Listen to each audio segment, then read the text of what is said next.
Good evening. Thank you for joining us for another Citizen Summer Session.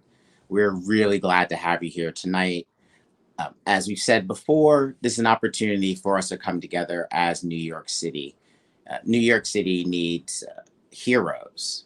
Chadwick Boseman recently passed and provided so much inspiration for so many folks. And it just reminds you that with inspiration, individuals who are ordinary in their spaces can make extraordinary things happen.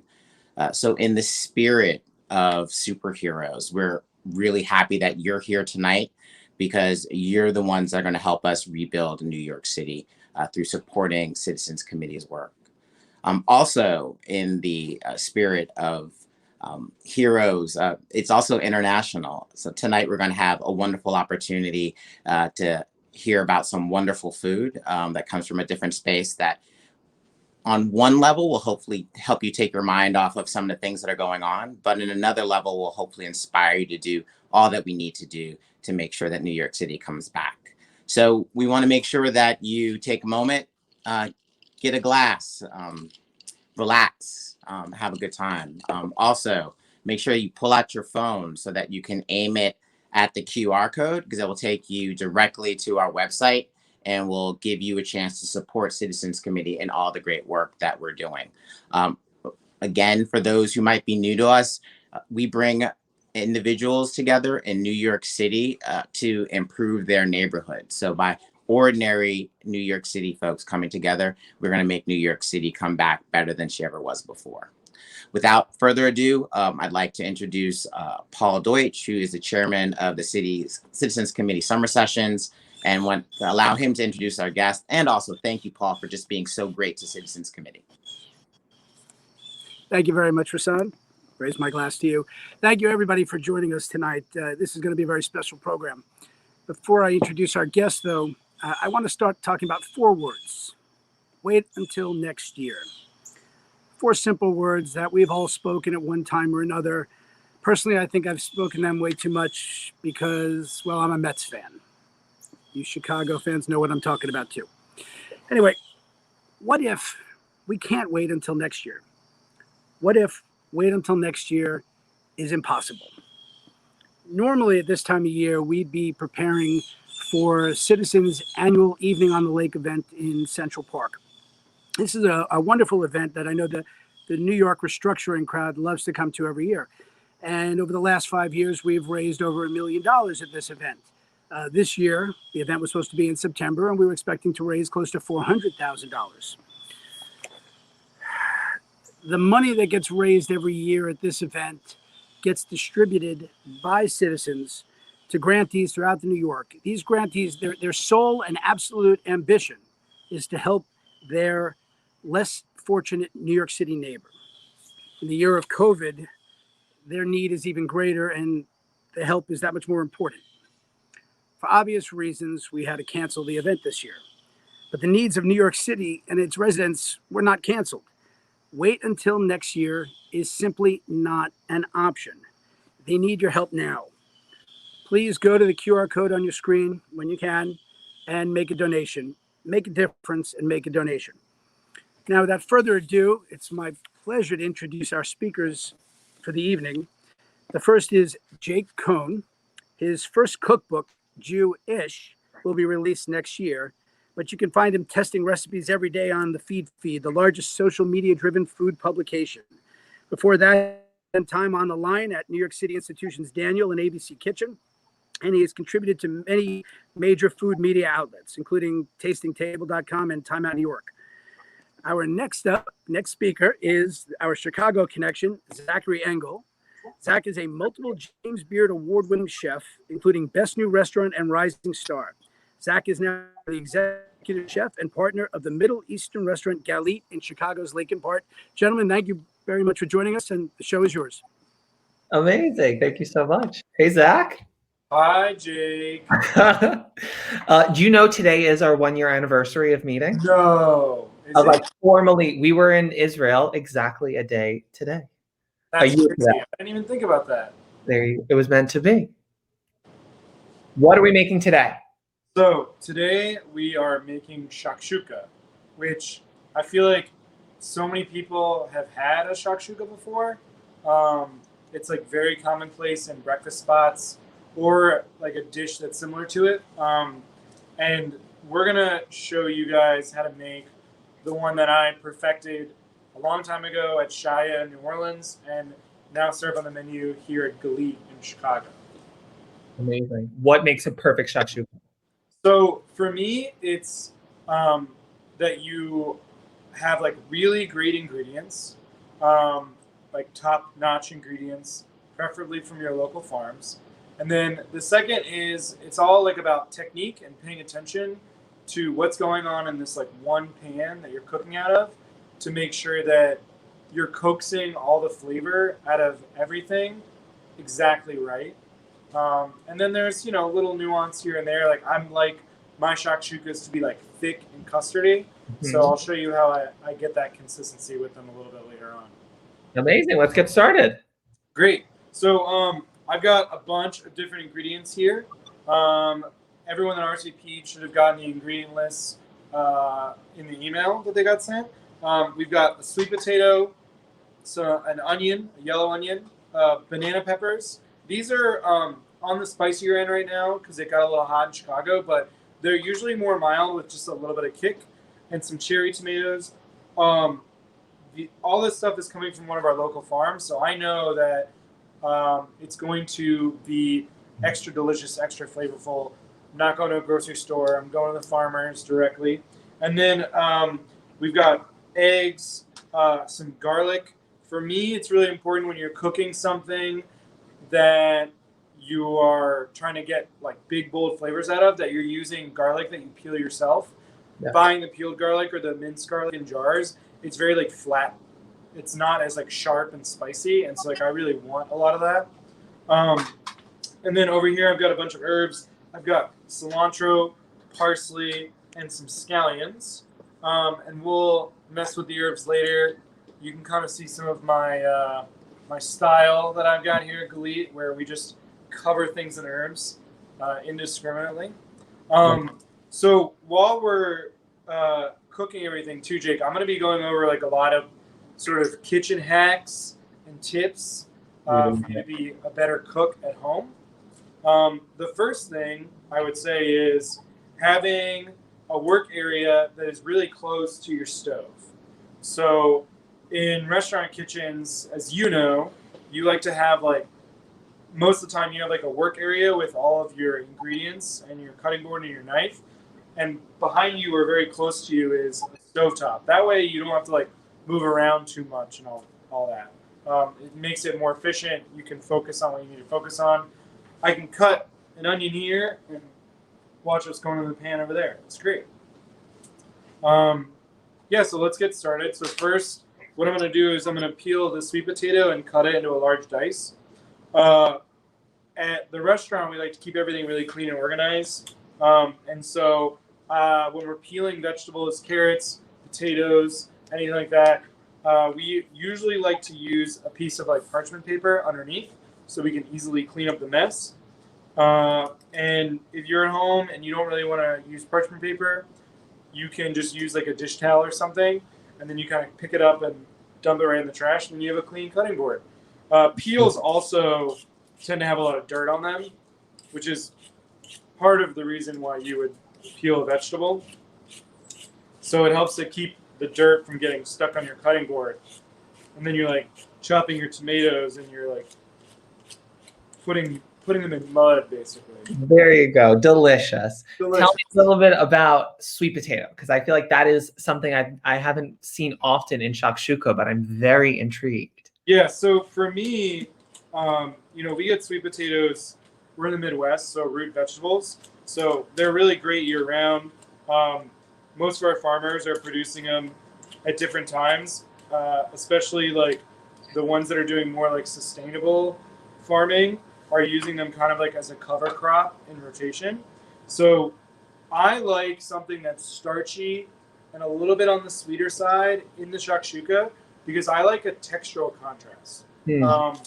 The cooks really make fun of me because I'm always talking to them about textures and stuff, like even if they make like a family meal, I'm like, well, you really needed a little bit more crunch. You need a little bit more like mushiness. This needs to taste a little bit more buttery. It's a thing that we don't think about a lot when we're eating food. We're usually focused on flavors, but texture is such a huge part of how you're enjoying it. If we just ate baby food all the time, we would think that food was terrible. Texture is really important.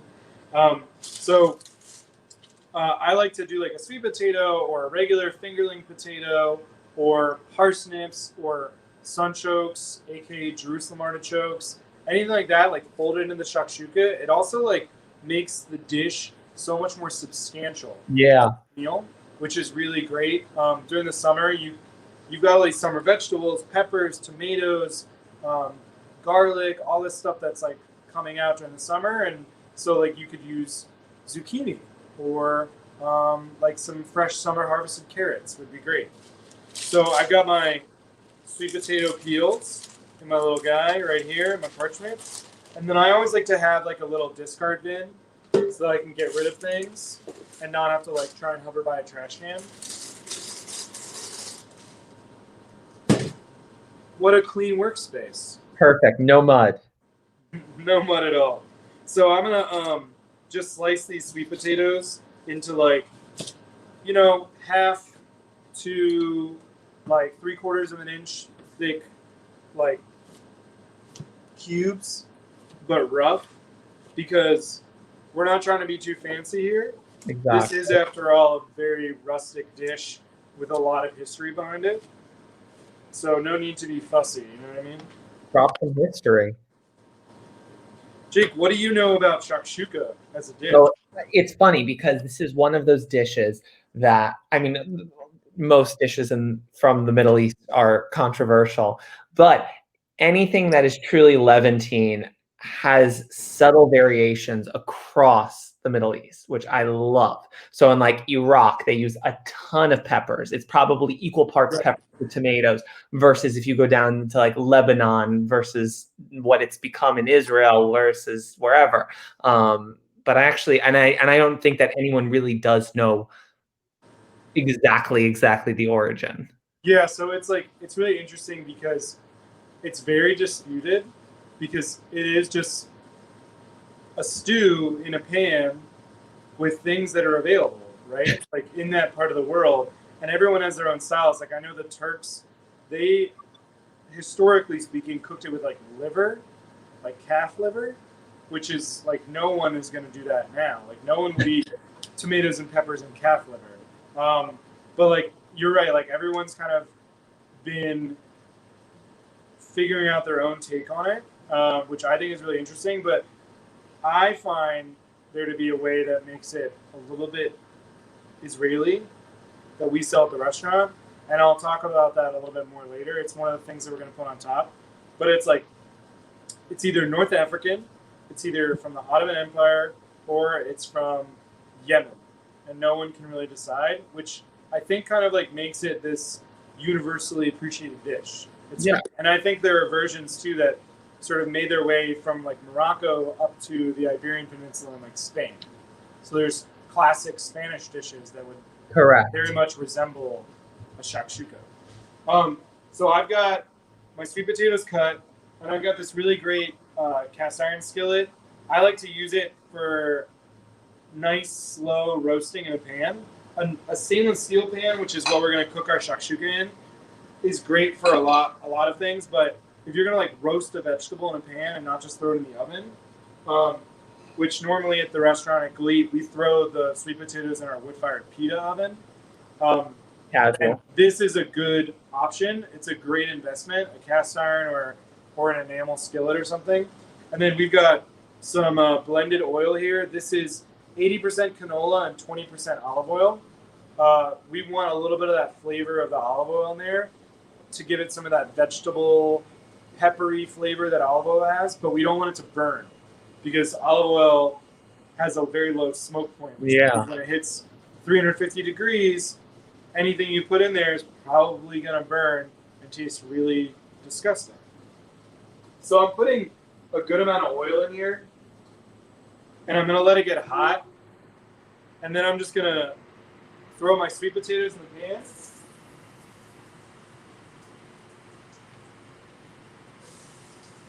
Now, I'm using my hands, but this is a pretty cool trick that happens in a lot of fine dining restaurants. This is called a pastry scraper. You can use this to pick up your ingredients and move them around on your cutting board. Another cool trick. They're like $2 I have a million of them. to make dough and stuff, Everything. but I like to use it to pick up like onions and peppers and all sorts of stuff like that.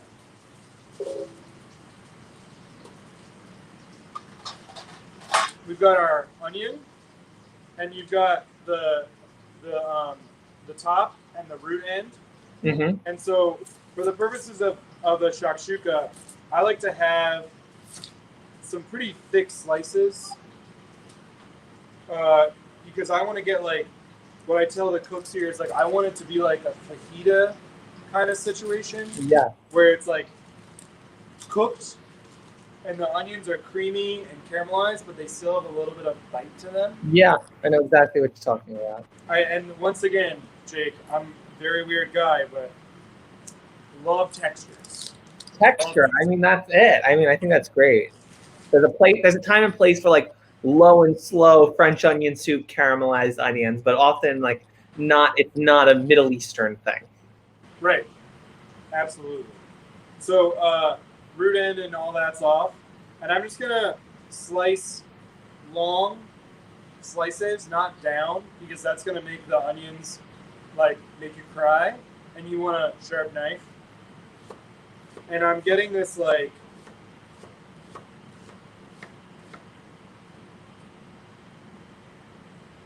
quarter-inch thick. The thick boy. If I hold it really close to my face. There you go. Tell.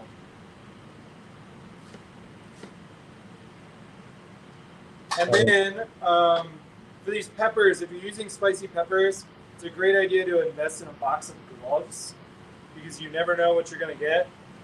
So I like to wear gloves when I'm cutting up a pepper, just so that I can discard the gloves and not like accidentally touch my eye and itch it and then have to go to the hospital.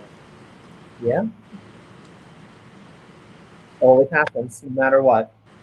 It stays under your nails, you then touch something. It's just the worst. No, worse. So I cut the top off.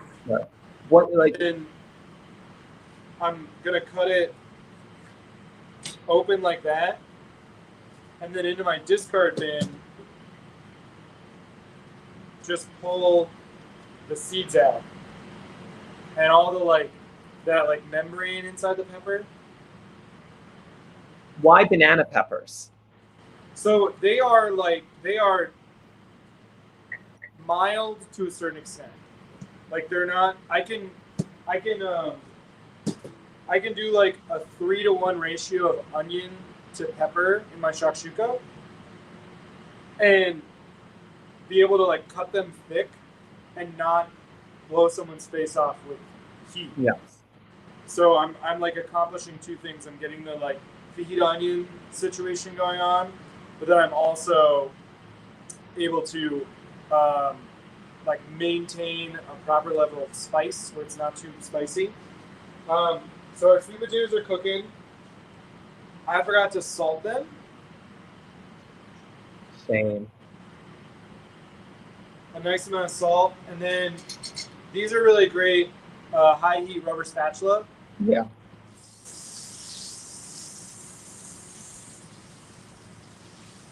And how much are you looking to cook them now versus later in the tomato sauce? What's that? Are you going to cook them completely now, or do you want them to still be I'm like? Gonna cook them like I would say like 90% of the way, and then they're gonna be mostly cooked, and then they're gonna be like reducing a little bit in that tomato sauce, and they're gonna absorb some of that tomato flavor while they keep getting like that perfect soft texture, but they're gonna be just barely cooked because I want them to still have Texture. Texture. You're figuring it out. There you go. So I'm gonna cut these peppers up the same thickness as those onions into long strips. So, what is it like, and do you get any pushback in the terms of this conversation about cooking all these dishes, yet you're still making them your own? What is going through your head when you are kind of creating these recipes for the restaurant, and the kind of line between authenticity and just like what you know is going to work? So, authentic's a really funny word. I would say that that's sort of like an in the eye of the beholder thing. Yes. I think a lot of people would say that they might say your food's authentic, or they might say it's not. What I want to do is I want to invite people into Khalid. My business partner, Andres, greets them at the door. They sit down, we serve them wine, we serve them drinks, they have a good time. And the dishes kind of make them understand that there is a part of the world that they need to travel to. And if I'm doing that, then the food is authentic. I would say, is this shakshuka more traditional than some of our other dishes? Yes. But so much of our food is driven not by just like traditional dishes, but also like by what is happening in the markets, in the seasonality that we're getting from our farmers. We have quite a few, like almost a dozen that we work with regularly, providing us with different things. And especially during the COVID time, we've had to transition a lot to figure out what is it that they need from us to buy. And then coming up with dishes like that. I made a burger, and it's a takeout burger. I never thought I'd cook a burger in this restaurant before because I am a very hoity-toity chef. But lo and behold, one of our farmers is having a really hard time. All of his customers stop buying from him except for us and maybe one other. And what ends up happening is I'm like, what do you need to sell us? Ground lamb. Okay, well, we're gonna do a lamb burger. Does it have the traditional flavors? Kind of, sort of. It's got a za'atar aioli and an amba honey mustard on it. That sounds But amazing. it's still like a very traditional American hamburger, you know? How's it looking? Oh, we're getting an up close shot. Yeah, so the cast iron's great because like I can get these like dark pieces in here that are gonna like get a little bit of char, but they're not gonna really taste burnt. They'll taste about the same as like if I put them in the wood fire oven. Yeah. So like I just need to flip them a little bit. And I personally, with the tomato and the pepper and the garlic and all that, I like the char on the sweet potatoes because it really gives them like this character. So like, don't be afraid. You'll burn it when it's like dry and crispy. This is still like has some nice bite to it. Love it. Someone asked between white and orange sweet potato. What? White or orange sweet potato, does it matter? It doesn't really matter. I mean, we buy white sweet potatoes from farmers sometimes. It's just based off of like what they have available. The flavor is different, but I mean, in the end, it's like you just cook the vegetable that is in front of you. You know what I mean? I kind of have a more laid back idea about it. I'm not like I only cook white sweet potatoes because I'm a very bougie chef. I'm like, oh cool, you have white this week? Great, I'll buy that from you because you need my business. I'm not going to not buy it from you because I don't like orange versus white. Very intrigued by the parsnip idea. What was that? Parsnip shakshuka is going to be on my list. I'm very intrigued by parsnips. Parsnips, yeah, those are great. We do all sorts of weird stuff with parsnips here. Especially in the wintertime when people like are really tired of like beets. You know? Like throwing a parsnip on the menu, people are like, whoa, you're crazy. So garlic, and I'm just gonna like slice it very thinly. I'm gonna do 2 cloves just because I'm being really aggressive. I mean, I don't think there's anything aggressive about 2 cloves of garlic.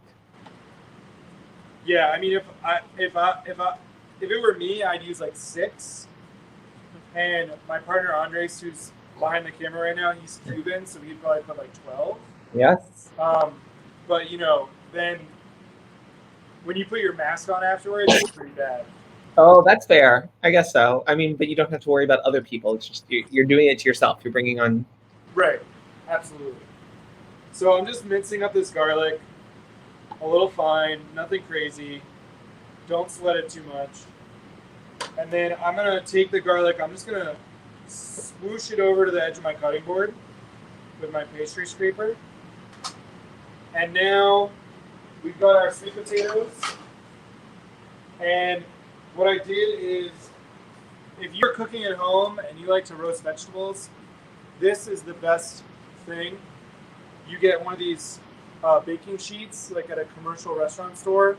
They have these small ones, and then you buy the rack that makes it fit in it. And then what I like to do is I like to put some paper towels in the bottom. To get off the extra oil.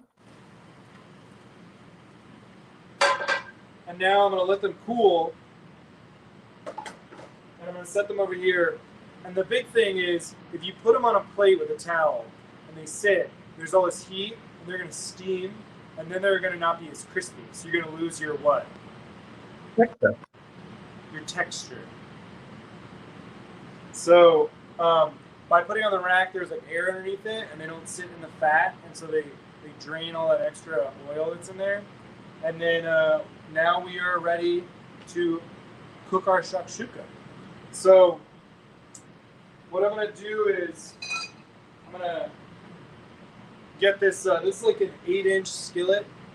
We're very fortunate in this restaurant because we're able to get high quality cooking devices here in a lot of different ways. Refrigeration's great. Our utensils are great, and our pots and pans are stellar. They are true workhorses. You want to get like a really good saute pan for yourself and invest in one, because we cook with these for 8 hours a day, every day, nonstop. When we're making shakshukas, and we've never had an issue, and we've been open for a year and a half almost. So it's a very good investment, and they hold heat better. A cheaper pan, you're gonna throw something in it, the heat's gonna drop, and then your stuff's gonna get soggy. You won't be able to cook a steak as well, or saute your onions, or whatever it is. No one likes soggy steak. So I'm waiting for this pan to get hot. There are a few things that are gonna happen really, really fast, because I can't really slow it down once the process starts. So what's going to happen is I'm going to get this pan hot. I'm going to put a good amount of oil in the pan. Then I'm going to remove the pan from the heat and put in these really beautiful heirloom cherry tomatoes that are halved. And they're going to blister in the oil, right?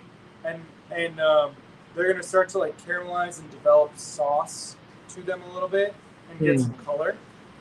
And I'm going to season them with salt when they hit the pan, because I'm going to season every step of the way. Of course. Then I'm going to put in my onions and my banana peppers. I'm going to season those again and let those cook a little bit. And then I'm going to, when they are exactly ready, you'll see I'm going to throw in my minced garlic, and I'm going to cook it very quickly and toss it and move it around, because what I want to do is develop sort of a roasted garlic flavor, but also keep them fresh and raw in some parts, so that they have that spiciness. So this pan work that happens very quickly, this is 6 years of doing this over and over and over again. I've made thousands of shakshukas in the last 6 years, and it's really just knowing the steps and doing them very quickly. You really can't mess it up as long as you know the signs. I'll show you what the signs are. And then when that garlic's been toasted for about 10 seconds, I'm going to throw in these crushed tomatoes, which you can just buy at a grocery store. Yeah. We buy canned tomatoes and crush them ourselves and add, for this is a half a tablespoon of salt mixed in there. And and that's all you gotta do. Don't try and like make your own tomato sauce. That's crazy. This recipe should be something that you have an onion, a pepper, a garlic, a can of tomatoes, and a couple of eggs, and you make yourself breakfast.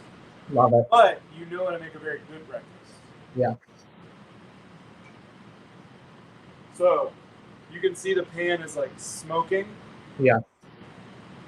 I'm good. Amazing. And the tomatoes are gonna splatter a little bit. Okay. I'm gonna throw them in away from you so you don't get it on the A little bit of salt.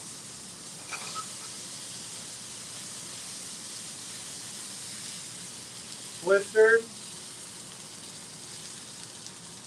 I love it.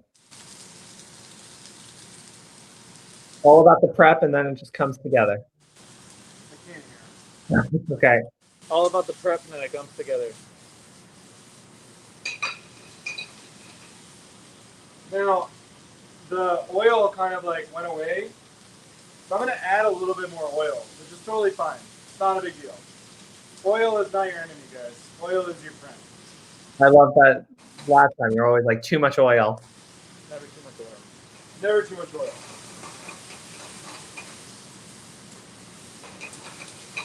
So the pan has kind of cooled down a little bit.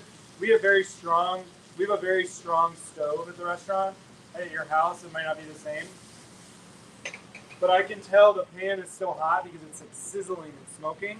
So now that it's sort of gotten quieter in the pan, I'm gonna turn the heat back on and let everything cook. You can see I've like added salt after the tomatoes, added salt after the peppers.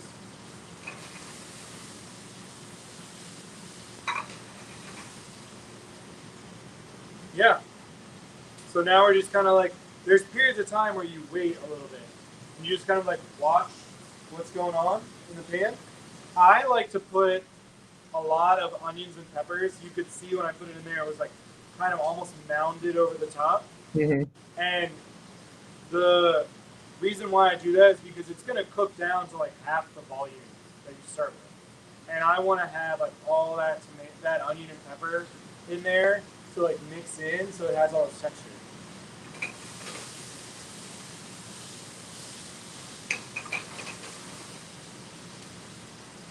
How has COVID affected it? Oh, there's a question: how has COVID affected the restaurant? Well, in 6 months, let's see, we closed indoor dining. We still haven't opened up indoor dining. We changed the format of how we sell a lot of our food, but we've been only open a year when the city and state shut down Chicago restaurants. So we had to keep our identity as much as possible. We kept our management team on staff.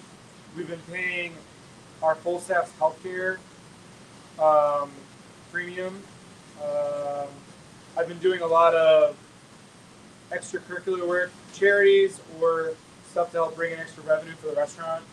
We had an employee relief fund. I started. We buy za'atar, like fresh za'atar, from a farm locally in Illinois, and we dry it in house and then make our own za'atar.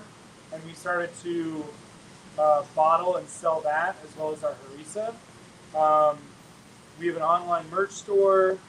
What else are we doing? We built a patio because they made the patio laws very loose in Chicago. So we have 21 seats outside until it becomes negative 20 degrees.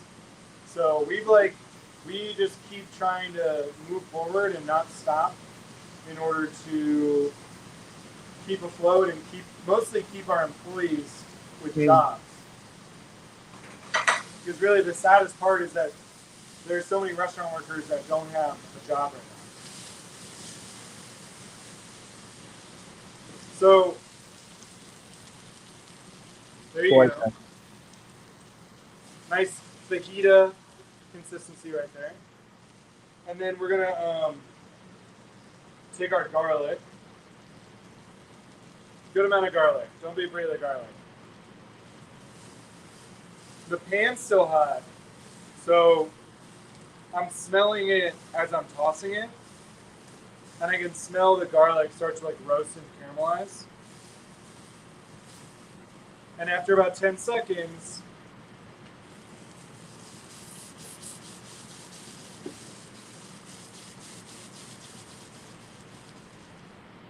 So nimble with the wrist.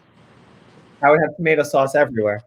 oh, it's just I actually have robot wrists. There I'm a bionic man. you go. Yeah, I feel really old lately.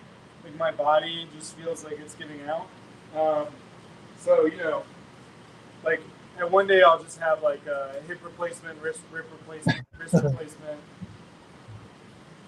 So right now,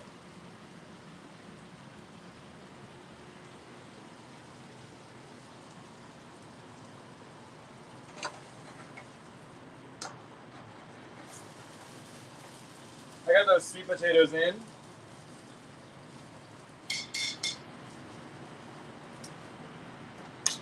So what we did when we toast the garlic and throw that crushed tomato sauce in, you want to get it as soon as you know that you're like toasted but also still spicy, because what a lot of people don't understand is that aromas are so much of what happens when you're cooking food.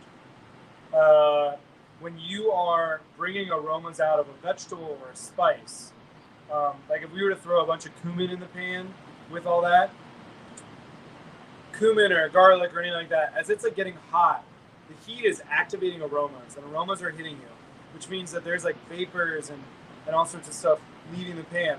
By adding the liquid and trapping that in there, that liquid is then going to absorb those aromas that are coming out.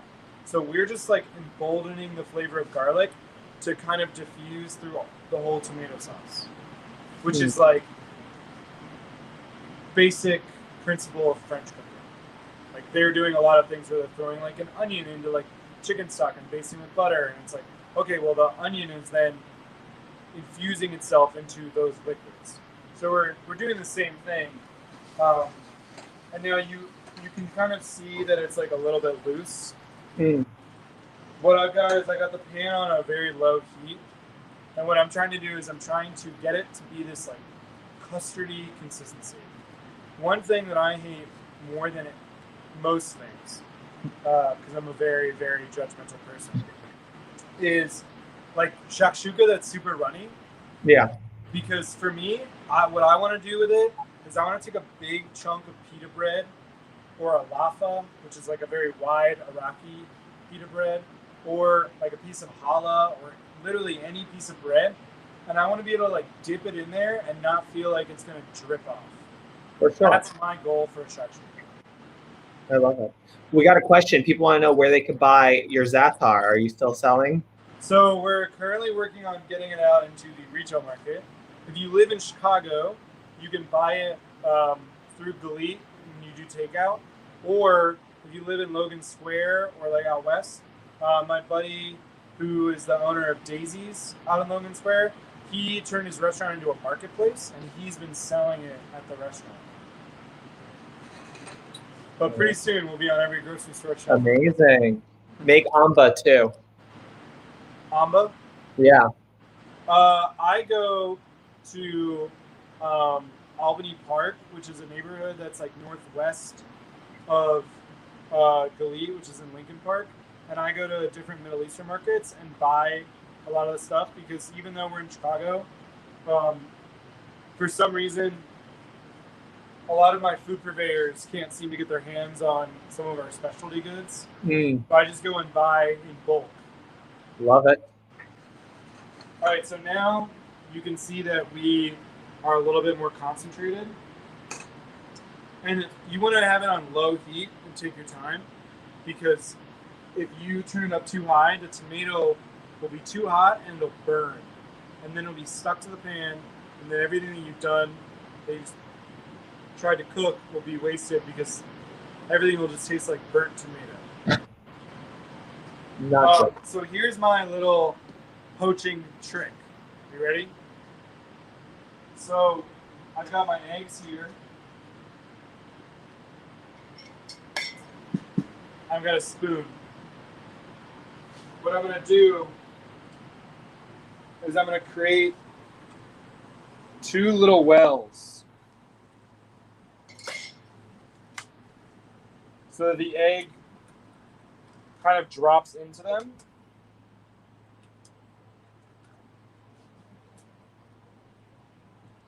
And it stays more of like the egg shape. Yeah. And then cover it with a lid. Turn it on very low. And let's talk about garnishes. Oh, yeah. I can promise you, is there going to be some more texture? There might be a wee bit of texture. Okay. So I've got 3 herbs here. I've got a green onion, which I separated the greens from the whites. We do a lot of different things with the whites, but we use the greens only for garnish. So I'm going to slice those up. We've got cilantro, which I personally like to leave whole. I feel like when you chop it, it gets really brown.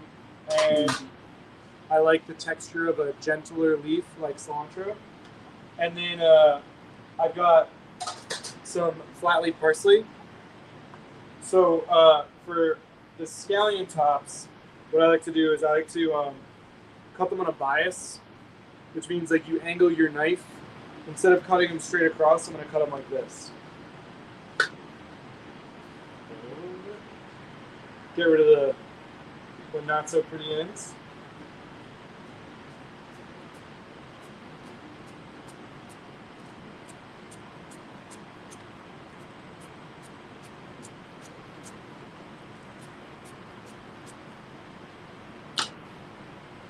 Gorgeous. Yeah, not too shabby.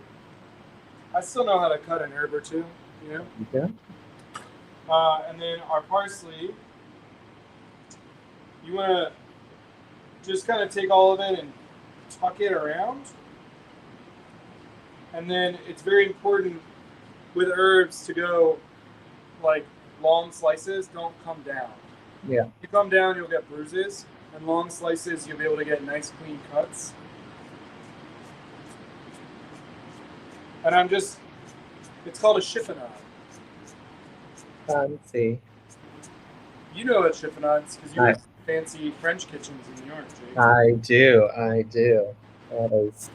I'm a little bit less particular about the chiffonade. I'm kind of like, if it's cut up and it's not bruised, Yeah. good.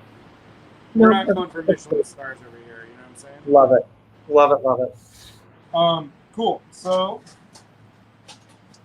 we've got all of our herbs, and then this is the thing that I think makes our shakshuka galit Israeli. This is called skug. This is a Yemenite style hot sauce. So it's cilantro, serrano chilies.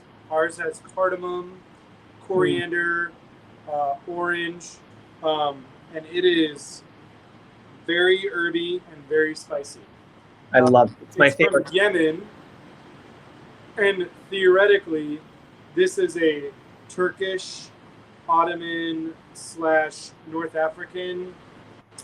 They're called Arab Maghreb, and so that is like you're talking about 3 different parts of the Middle East and North Africa that are coming together and in one place, and 9 times out of 10, that's going to be in Israel, where all these Jews immigrated from Tunisia and Libya and Algeria and Morocco, and putting skug on top of shakshuka kind of makes that, in my opinion, an Israeli. Yeah, I couldn't agree more. I think that's a beautiful way to put it. So this looks pretty good. You can see here there's a little bit of jiggle. And if I touch the yolks on top, they're still soft. If they're hard, you have overcooked. It's okay. Scoop it out. You could scoop it out and start over. But, that's not really allowed here at Galit Restaurant. You gotta make it every time. So if you're worried about the doneness, of your eggs, it's very easy to check. So you take your pan, and I just kind of like poke around the whites. And if you see any of that, like you can see like right here, I'll lift up. This looks like an area where there might be some raw whites happening, but I don't see any of that clear egg white albumin around here. So I know that the whites are really cooked and the yolks are still loose, so I'm good to go. Amazing. And I can talk and cook a perfect shakshuka. It's Looks fantastic, Zach. Thank you. So what I'm gonna do is I'm gonna put it just kind of on like a metal baking tray while I garnish it. That way I don't have to move all these dirty herbs all over the floor because I really don't want to have to sweep up after myself and make a big mess. There's no salt on the eggs, and I like to season the eggs on the shakshuka with like a flaky sea salt. So I'll just put a little bit on top of each egg yolk. And then we like to hide the scoop. It's like a secret little scoop. So do a little dollop here, dollop there.